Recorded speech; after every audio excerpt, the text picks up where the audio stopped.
Assalamualaikum warahmatullahi wabarakatuh. Halo anak-anak, perkenalkan Ibu Elin Sintiawati. Nah, di sini Ibu dan teman-teman Ibu akan menjelaskan materi tentang denah dan skala. Sebelumnya, apa kabar anak-anak? Alhamdulillah, semoga anak-anak selalu dalam keadaan sehat walafiat. Dan jangan lupa selalu jaga kesehatan. Jangan lupa makan, cuci tangan sebelum makan, memakai masker ketika keluar rumah.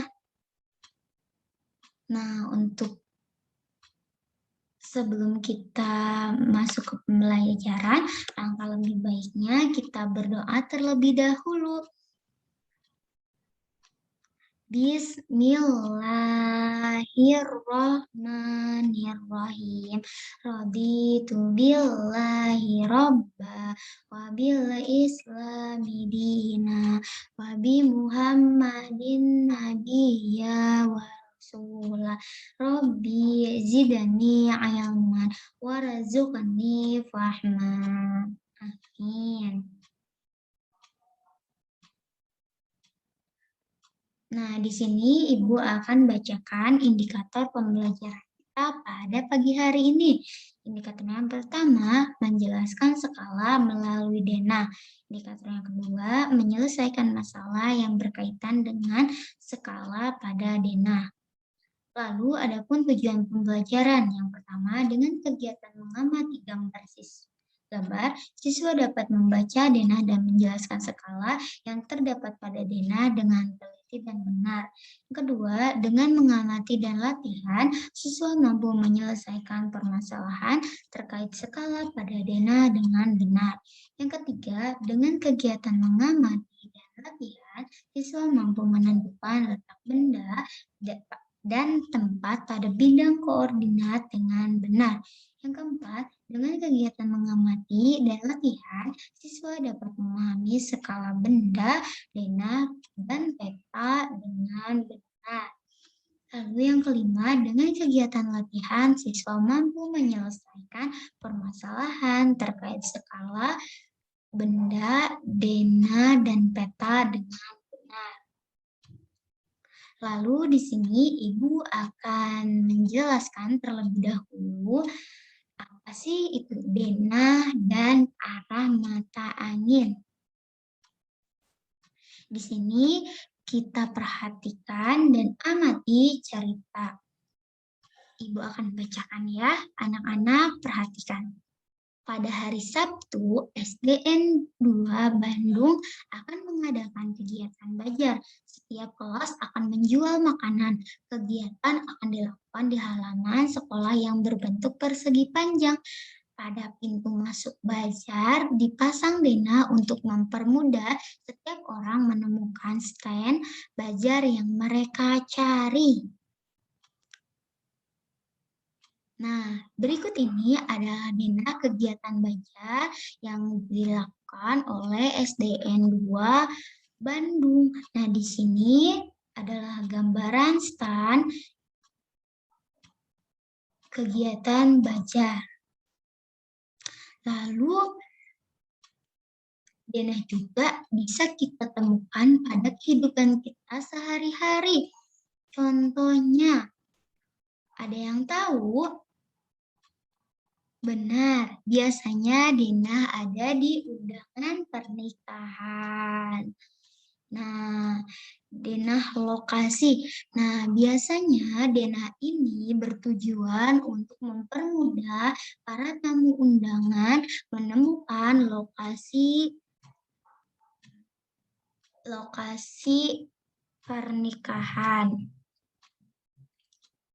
Lalu ada juga denah Taman Marga Satwa.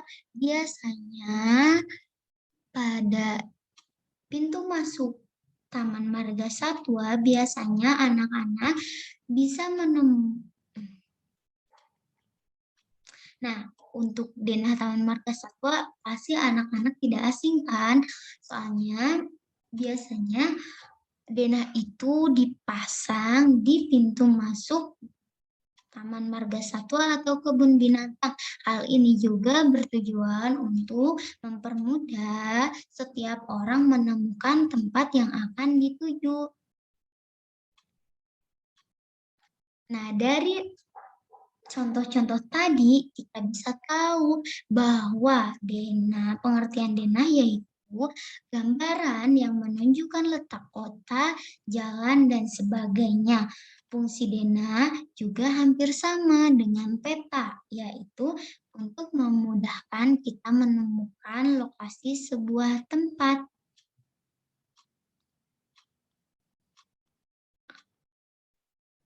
Nah, Ibu, apa sih perbedaan peta dan denah? Nah, perbedaan peta dan denah. Jika peta adalah gambaran permukaan bumi pada bidang datar dengan skala tertentu melalui sistem proyeksi. Nah, ini adalah gambar peta, contoh peta Indonesia. Nah, di sini peta biasanya berisi tentang kota, provinsi, wilayah tertentu, dan negara-negara tertentu. Nah, akan tetapi biasanya pada denah hanya berisikan tentang denah lokasi, denah letak suatu ruangan, dan denah sekolah. Jadi membaca denah ataupun peta, kita harus mengetahui dulu apa itu arah mata angin. Pengertian arah mata angin adalah petunjuk atau panduan dalam menentukan suatu arah. Nah, arah mata angin juga biasanya ada pada kompas, pada peta, dan pada denah. Nah, di sini mengenal arah mata angin. Kita kenali dulu apa saja sih nama-nama arah mata angin. Arah mata angin yang pertama yaitu utara. Lalu arah mata angin yang kedua yaitu arah mata angin selatan. Yang ketiga arah mata angin timur. Dan yang keempat, arah mata angin barat. Lalu, di antara arah mata angin utara dan arah mata angin timur, ada arah utara. Arah mata angin timur laut. Lalu, di antara arah mata angin timur dan arah mata angin selatan dinamakan arah mata angin tenggara. Lalu di antara arah mata angin utara dan arah mata angin barat dinamakan barat laut. Lalu yang terakhir, di antara arah mata angin barat dan arah mata angin selatan dinamakan arah mata angin barat daya. Adapun cara untuk anak-anak lebih mudah menghafal arah mata angin yaitu dengan bernyanyi. Nah, ini Ibu akan contohkan ya anak-anak, dengarkan. 1, 2, 3. Timur, tenggara, selatan, barat, daya, barat, barat, laut, utara, timur, laut. Nah, sudah bisa? Yuk kita sama-sama ya. Timur, tenggara, selatan, barat, daya, barat, barat, laut, utara, timur, laut. Nah, itu adalah cara untuk kita bisa lebih mudah menghafal arah mata angin dengan cara dinyanyikan. Lalu untuk selanjutnya, kita akan belajar membaca denah. Nah, di sini kita perhatikan gambar. Di sini sudah terdapat denah lokasi rumah Siti. Dan di sini juga ada arah mata angin. Nah, ada pertanyaan, di manakah letak rumah Siti? Yuk, kita lihat yuk. Rumah Siti, ini rumah Siti. Lalu, pertanyaannya, di manakah letak rumah Siti? Nah, rumah Siti, kita lihat arah mata angin juga. Ini rumah Ayu, berarti rumah Siti berada di sebelah barat rumah Ayu. Sebelah barat rumah Ayu, karena apa? Kita lihat arah mata anginnya. Nah, rumah Ayu berada di sebelah timur rumah Siti. Lalu jika rumah Siti berarti berada di sebelah barat rumah Ayu. Sampai sini paham? Lalu kedua, di sini ada rumah Adi, berarti rumah Siti berada di sebelah mana? Rumah Adi, ayo. Nah, rumah Siti berada di sebelah timur rumah Adi. Karena apa? Karena kita lihat arah mata angin. Jika dari rumah Siti itu dari rumah Siti, rumah Adi itu berada di sebelah barat. Berarti jika di barat rumah Adi, berarti rumah Siti berada di sebelah timur. Nah, paham? Paham? Mudah ya? Kita lanjut. Nah, sekarang berarti kalau rumah Siti berada di sebelah mana musola nih? Kita lihat arah mata angin juga. Nah, di sini musola berada di sebelah selatan rumah Siti. Jadi rumah Siti berada di sebelah utara. Pintar. Lihat musola di arah sebelah selatan. Lalu rumah Siti berada di utara. Jadi, rumah Siti berada di sebelah utara musola. Paham? Mudah ya? Kita lanjut ya. Nah, di sini ada pertanyaan kedua. Budi ingin pergi ke rumah Rama. Ke arah manakah ia harus berjalan? Kita lihat rumah Budi sebelah sini, di sebelah sini, rumah Rama sebelah sini. Jika kita lihat di arah mata angin, berarti rumah Budi ada di sebelah barat. Lalu rumah Rama berarti ada di sebelah timur rumah Budi. Jadi, jika Budi ingin ke rumah Rama, Budi harus berjalan ke arah timur. Pintar.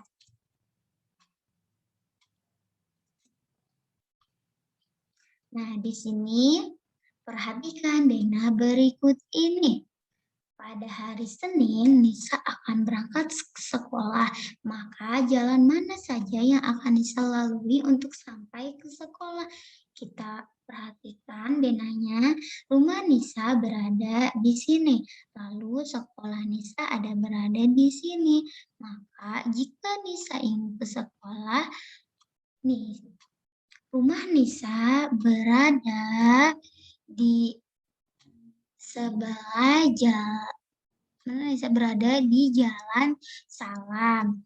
Lalu Nisa berjalan ke arah, kita lihat arah mata angin, berarti ke arah barat. Pintar. Ke arah barat, lalu belok ke arah selatan, ke Jalan Melati. Jalan Melati. Lalu Nisa berjalan di Jalan Melati, kemudian Nisa belok ke arah barat menuju Jalan Mangga, lalu melewati rumah Tika dan melewati kantor polisi.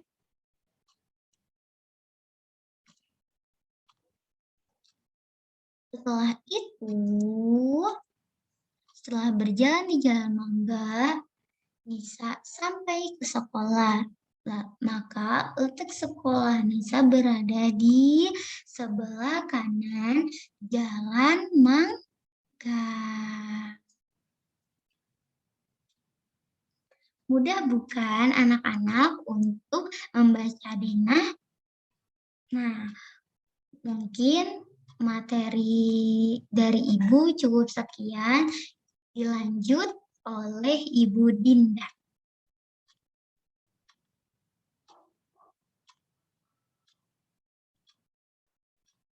Nah, setelah kalian mendapatkan materi dari Ibu Elin, mudah-mudahan kalian semua dapat memahaminya dengan baik ya. Untuk selanjutnya, kita akan belajar mengenai yang pertama, menentukan letak benda dan tempat pada bidang koordinat. Yang kedua, menentukan titik dan bidang datar pada bidang koordinat kartesius. Sebelumnya, Ibu mau tanya, kalian tahu nggak apa itu bidang koordinat? Nah, mari kita simak sama-sama. Bidang koordinat itu merupakan kotak-kotak atau petak-petak yang terdiri dari baris dan kolom. Biasanya, bidang koordinat itu digunakan untuk mempermudah dalam menentukan letak suatu benda atau tempat. Nah, bidang koordinat ini terdiri dari dua sumbu. Yang pertama, sumbu datar atau biasa kita sebut sumbu X dan sumbu tegak atau sumbu Y. Nah, selanjutnya kita akan menentukan letak benda pada bidang koordinat.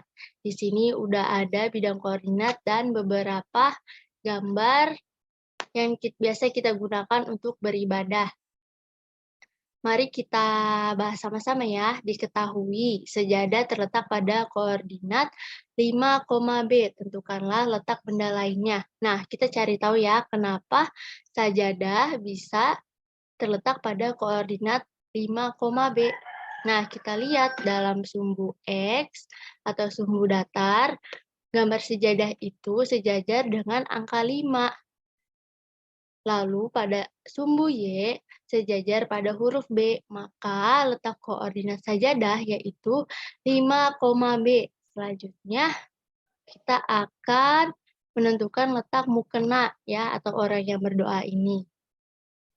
Jika diperhatikan dari garis Y atau sumbu, maksudnya dari sumbu X itu sejajar dengan angka 2 dan pada sumbu Y sejajar dengan huruf C, maka letak koordinat mukena itu 2, C.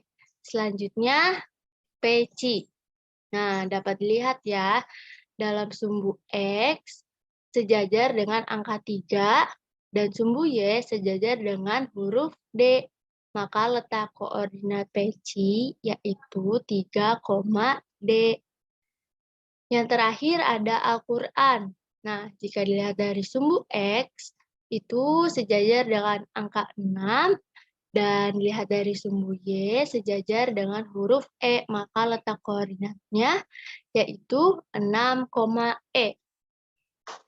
Nah, anak-anak, dari penyelesaian tadi dapat kita simpulkan langkah-langkah menentukan letak pada bidang koordinat. Yang pertama, perhatikan posisi benda dari sumbu datar X. Yang kedua, perhatikan posisi benda dari sumbu tegak Y.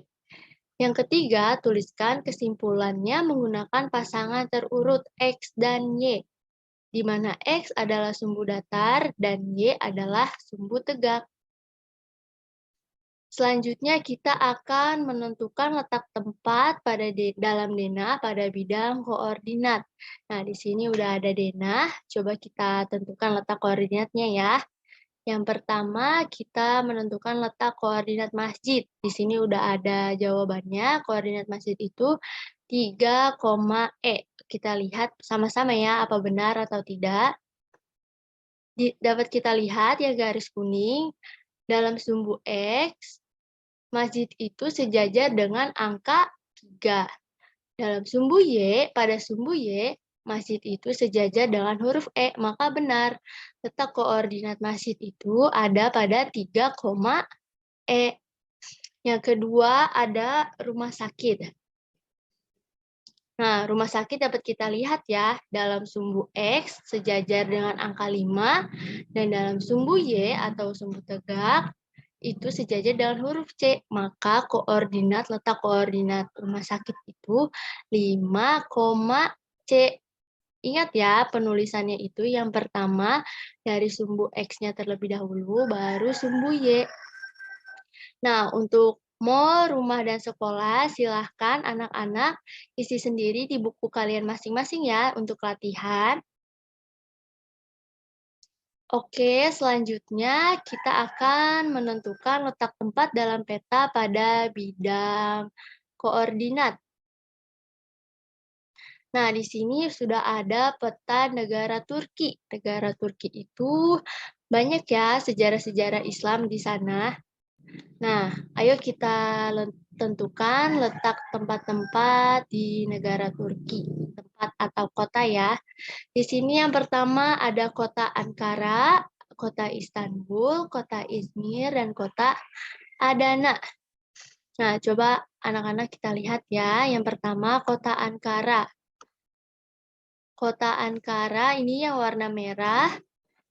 Dapat dilihat ya dalam sumbu X itu ada di sejajar dengan angka 4.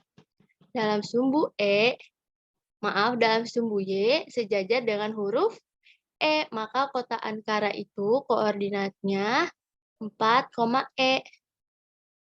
Nah, sekarang kita lihat kota Istanbul. Mana kota Istanbul? Ya, ini ada kota Istanbul. Kita lihat kota Istanbul dalam sumbu X sejajar dengan angka 2. Dan dalam sumbu Y sejajar dengan huruf F.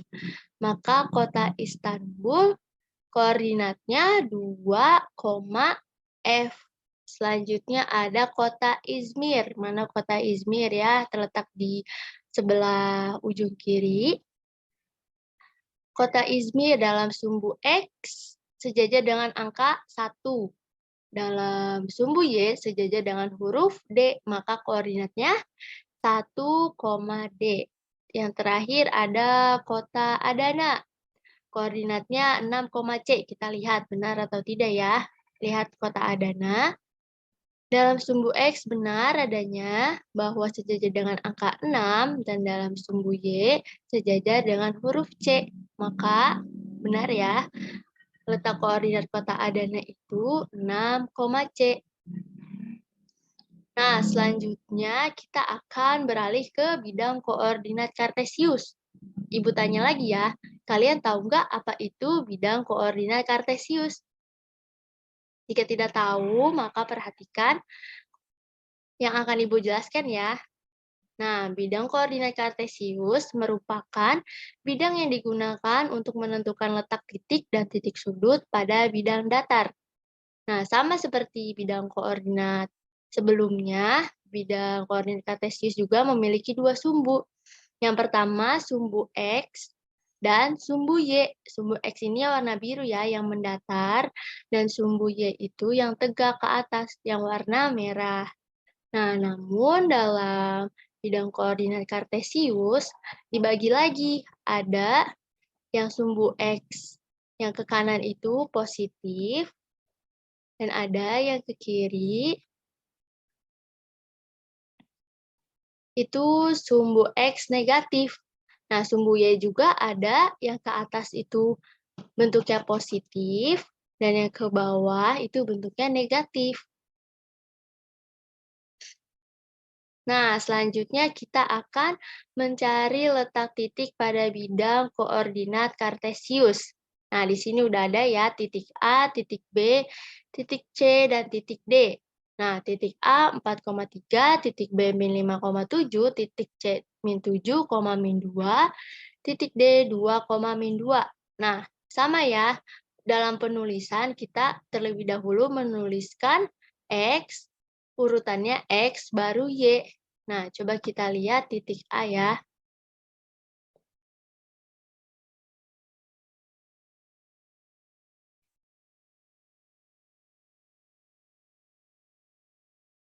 Di titik A, sejajar dengan, kita bikin garis putus-putus ya. Di titik A sejajar dengan angka 4 pada sumbu X, maka ditulisnya yang pertama itu 4. Lalu pada sumbu Y-nya, itu sejajar dengan angka 3. Maka koordinat titik A yaitu 4,3. Selanjutnya titik B, apakah benar min 5, min 7? Kita lihat titik B. Kita bikin garis putus-putus ya ke bawah. Ya, di titik B itu dalam sumbu X sejajar dengan angka min 5 ya. Kalau dengan sumbu Y sejajar dengan angka 7, maka letak koordinat titik B itu min 5,7. Ingat ya, nulisnya itu X dulu baru Y. Nah, selanjutnya titik C, kita lihat min 7, min 2. Benar tidak ya? Kita tarik garis putus-putus ke arah sumbu X, benar bahwa C itu, titik C, pada sumbu X sejajar dengan min 7. Pada sumbu Y, kita lihat, kita tarik garis putus-putus, sejajar dengan min 2. Maka letak koordinat titik C yaitu min 7, min 2. Nah, titik D, coba kita lihat. Kita tarik ke garis X, ke sumbu X. Sejajar dengan angka 2. Lalu kita tarik ke sumbu Y, sejajar dengan min 2. Maka letak koordinat titik D itu 2, min 2.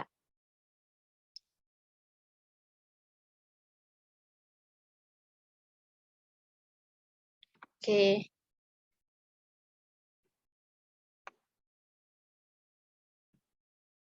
Nah, selanjutnya kita akan mencari letak titik pada koordinat kartesius. Nah, anak-anak, ayo kita coba ya. Kalian coba tentukan letak titik koordinat titik A, titik B, titik C, dan titik D. Coba Ibu tunggu dulu ya.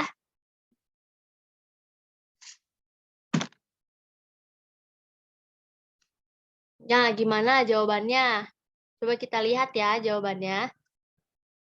Nah, ini anak-anak jawabannya titik A itu 3,4, titik B min 3,4, titik C min 5, min 2, dan titik D 5, min 2. Nah, ya jika anak-anak yang benar, kalian sudah hebat. Dan yang belum benar atau belum selesai, kalian harus banyak berlatih dan belajar lagi. Tapi kalian semua hebat kalau belajar matematika. Dalam belajar matematika, ya. Nah, sebelumnya dari titik A, B, C, D. Sekarang kita coba buat menarik garis dari titik A ke titik B ke titik C ke titik D, dan titik D ke titik A. Kira-kira membentuk suatu bidang datar apa nih? Ada yang bisa tebak? Bidang datar trapesium. Nah, dari penyelesaian yang tadi sudah kita kerjakan, dapat disimpulkan bahwa untuk menentukan letak bidang datar pada bidang koordinat kartesius dapat dilakukan dengan menghubungkan titik-titik atau garis hingga membentuk suatu bidang datar. Nah, ini ada latihan untuk kalian, untuk anak-anak. Perhatikan gambar di bawah ini. Diketahui terdapat 3 titik, yaitu titik A, 0,4, titik B, min 4, min 2, dan titik C, 4, min 2, membentuk satu bidang datar ABC. Sebutkanlah nama bidang datar apa yang terbentuk. Nah, coba anak-anak gabungkan atau tarik garis dari titik A ke titik B ke titik C, dan titik C ke titik A. Kira-kira membentuk bidang datar apa? Ada yang udah ketemu? Coba kita lihat. Nah, bidang datar segitiga. Nah, baik anak-anak, alhamdulillah segitu saja materi dari Ibu. Selanjutnya akan dilanjutkan dengan pemberian materi oleh Ibu Gina. Semoga ilmunya bermanfaat dan kalian dapat memahaminya dengan baik ya. Terima kasih. Halo adik-adik, tadi gimana pembelajaran bersama Kakak Elin dan Kakak Dinda? Asik kan? Seru kan? Nah, kali ini adik-adik belajar bersama Kakak Gina. Kakak Gina mau belajar apa sih? Nah, Kakak Gina di sini mau belajar tentang perbandingan skala. Nah, sebelum kita belajar tentang skala, kita harus tahu dulu apa arti perbandingan, ya. Nah, apa sih perbandingan itu? Ada yang tahu?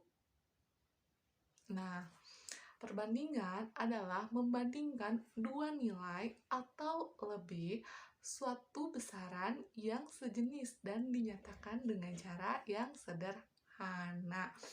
Nah, adapun tiga jenis perbandingan ini, yang pertama itu ada perbandingan dalam bentuk kalimat A banding B.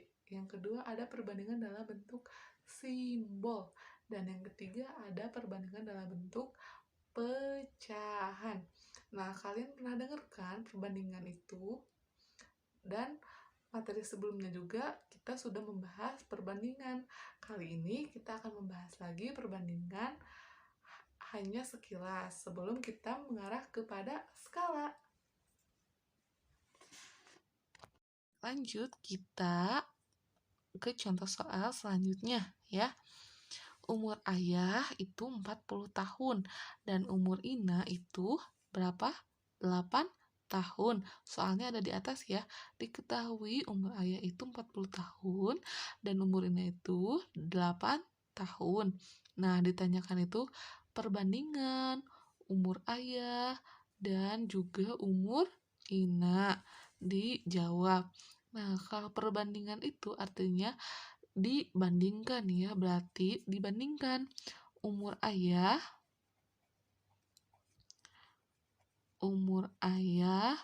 dibanding ya per umur siapa? Umur Ina. Nah, ya. Nah, umur ayah berapa? Ini umur ayah itu 40 tahun. Umur Ina itu berapa? 8 tahun. Nah, kita itu disederhanakan ya. 40 per 80 bisa dong disederhanakan, bisa? Bisa. Nah, kira-kira nih yang bisa dibagi 40 dan bisa dibagi 8. Angka berapa? Angka 4 boleh. Kita coba dulu angka 4 ya. 40 dibagi 4 sama dengan 10. 8 dibagi 4 sama dengan 2. Ternyata hasilnya 10 berbanding 2. Masih bisa lagi kan bagi berapa? Iya, masih bisa dibagi 2. Dibagi 2. Nah, 10 dibagi 2 sama dengan 5. 2 dibagi 2 sama dengan 1. Nah, jadi perbandingan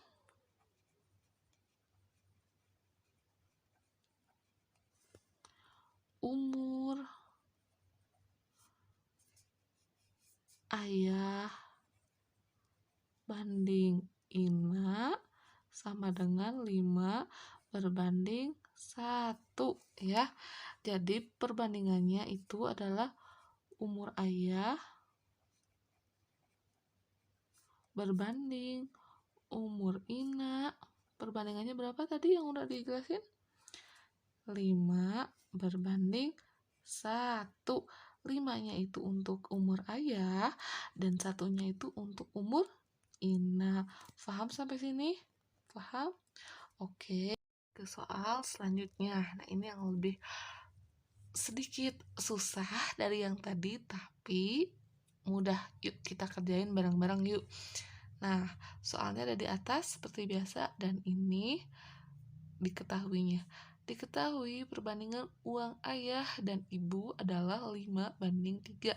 Kita tulis dulu ya. Kita tulis dulu 5:3. 5:3 ini apa? Ini itu uang ayah. Uang ayah. Nah, 3 itu uang siapa? Uang ibu. Nah, diketahui uang ayah itu 200.000. Nah, berapa besar uang ibu? Nah, uang ibu.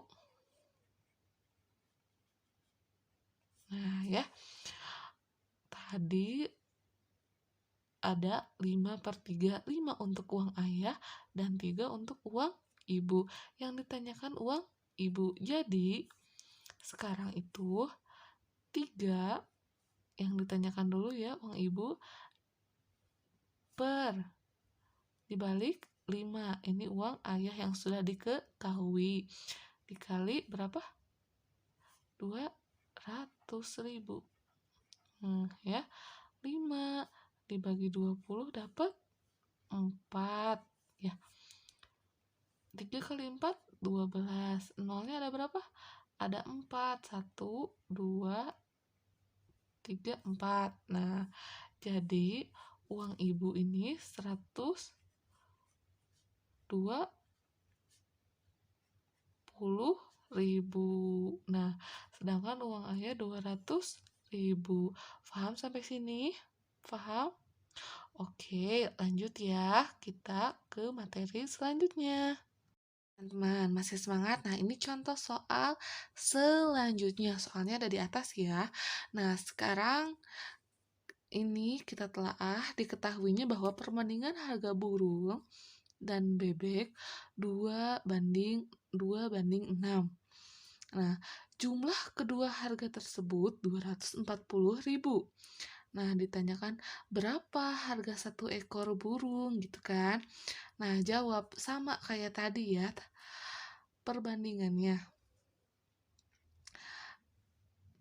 harga burung dan bebek 2:6.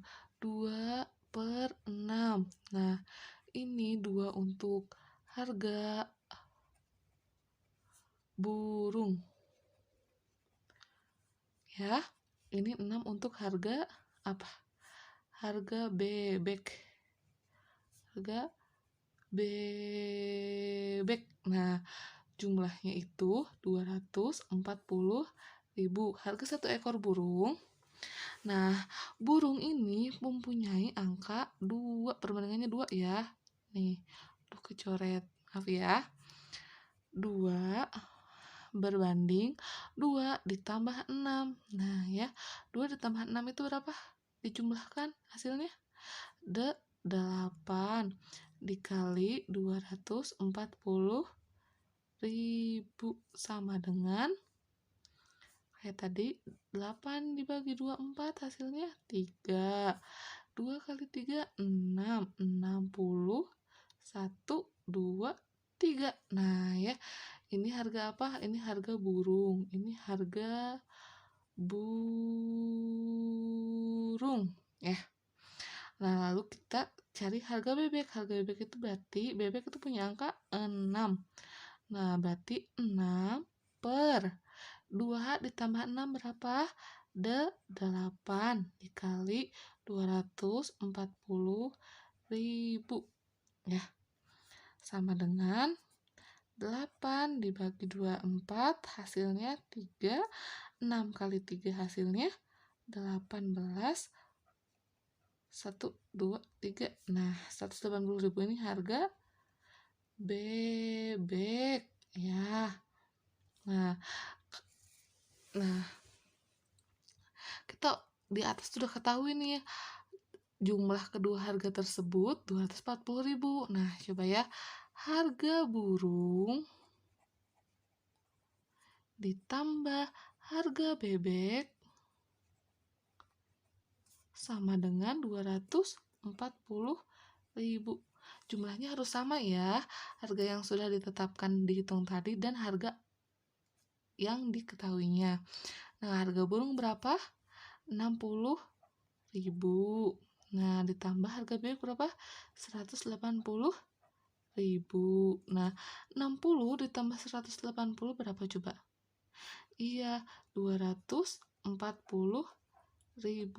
Jadi, sama ya antara yang kita tadi hitung dan harga yang diketahuinya. Jadi, harga burungnya itu 60.000 dan harga bebeknya itu 180.000. Maka harga satu ekor burung 60.000. Maka harga satu ekor burung seharga 60.000. Paham sampai sini? Paham? Oke, lanjut ya. Nah, tadi kalian sudah belajar sama kakak Gina tentang perbandingan. Tadi itu perbandingan kakak Gina hanya mengulas saja ya, karena kalian sebelumnya sudah belajar tentang apa itu perbandingan dan bagaimana cara menghitung perbandingan. Nah, sekarang kita belajar tentang skala. Nah, skala itu kalian tahu nggak sih apa itu skala? Iya benar, skala itu yang suka ada di peta, di denah. Nah, itu yang ada angka-angkanya itu yang ada di peta. Nah, apa sih yang dimaksud dengan skala sebenarnya itu? Nah, skala adalah perbandingan jarak peta dengan jarak sebenarnya. Nah, contoh dari skala pada peta itu seperti ini atau seperti ini. Nah, gitu ya. Jadi, skala itu perbandingan jarak peta dengan jarak sebenarnya. Nah, rumus skala ini yaitu berbagai macam-macam. Lanjut, apa aja sih rumus skala itu? Nah, rumus skala itu ada 3. Yang pertama itu cara mencari skala. Cara mencari skala itu, skala sama dengan jarak pada peta dibagi jarak pada sebenarnya.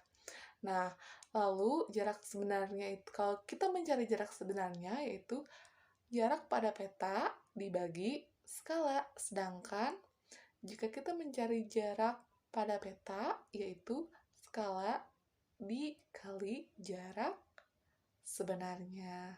Seperti itu ya teman-teman. Lanjut kita ke contoh soal saja. Yuk.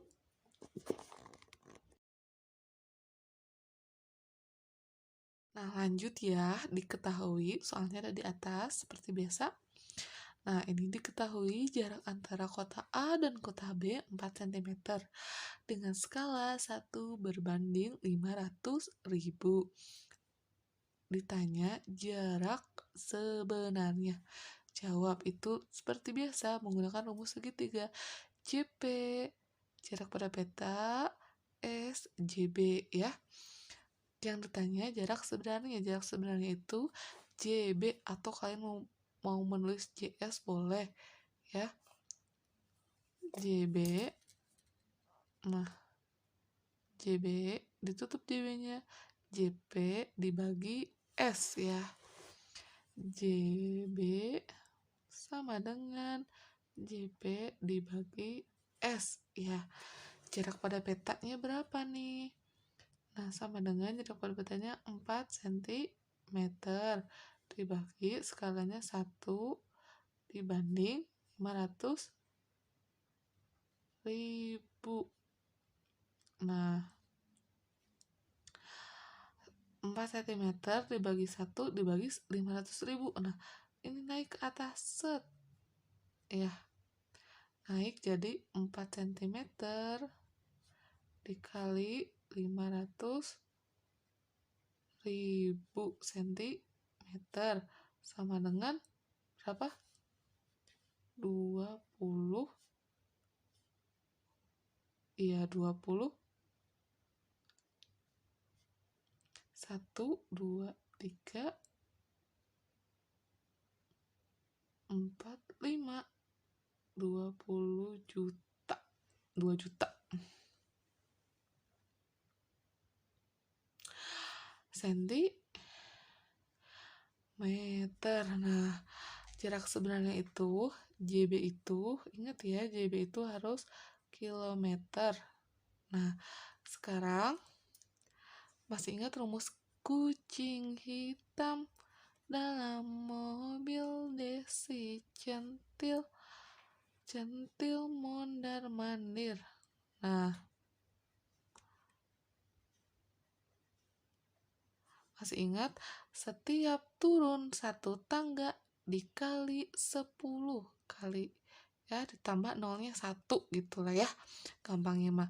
Dan setiap naik tangga sama dikurangi nolnya 1 ya. Nah, ini kan sentimeter ada di bawah, mau ke kilometer berarti 1, 2, 3, 4, 5. Oh, berarti nolnya dikurangi 5. 1, 2, 3, 4, 5 sama dengan 20 kilometer. Oh, jadi jarak sebenarnya itu 20 kilometer. Ini tuh JB. Maka jarak sebenarnya 20 kilometer. Sampai sini paham? Oke, terima kasih. Oke, lanjut ke soal selanjutnya. Masih semangat? Masih kan? Alhamdulillah masih semangat. Yuk lanjut ke soal selanjutnya. Soalnya seperti biasa ada di atas. Ini tinggal diketahuinya aja. Ditanya dan jawaban. Nah, diketahui skala pada peta 1:250.000. Jika ada 12 cm dari kota P ke kota Q pada peta, berapa jarak keduanya? Nah, berarti ini jarak sebenarnya, ya kan? JB, jarak sebenarnya berapa? JB-nya tutup nih. JB-nya tutup set. JS JP dibanding S. JP dibanding S. Nah ya, JP-nya apa? Jarak pada petanya berapa? 1. Jarak pada petanya 12 cm. Skalanya 1 dibanding 250.000. Nah, 12 cm dibagi 1 dibagi 250.000. Otomatis 250.000 naik ke atas ya. Jadi berapa? 12 cm dikali 250.000 cm. Jangan lupa ya, karena skala itu dalam bentuknya sentimeter. Berapa coba? 12 dikali 25 itu berapa? Berapa? 200 berapa? Udah kita manual aja yuk. 25 dikali 12 berapa? 5 kali 2 10. 2 kali 2 4 tambah 1 5. 1 kali 5 5. 1 kali 2 2. Nah, 0 0 1 300. Jadi 12 cm dikali 250.000 cm hasilnya 300. 1 2 3 4. 1 2 3 4 ya. Jadi hasilnya 3 juta sentimeter. Nah, ingat bahwa jarak sebenarnya atau JB itu harus dalam bentuk kilometer ya. Nah, berarti kita harus ubah dulu nih. Ingat kan yang tadi? Kahadang, MDC, MM. Masih ingat dong yang baru tadi dijelaskan? Ya, setiap turun ke bawah dikali 10 atau nolnya ditambah 1. Dan setiap naik ke atas dibagi 10 atau nolnya dikurangi 1. Nah, ini kita ada di sini nih sentimeter.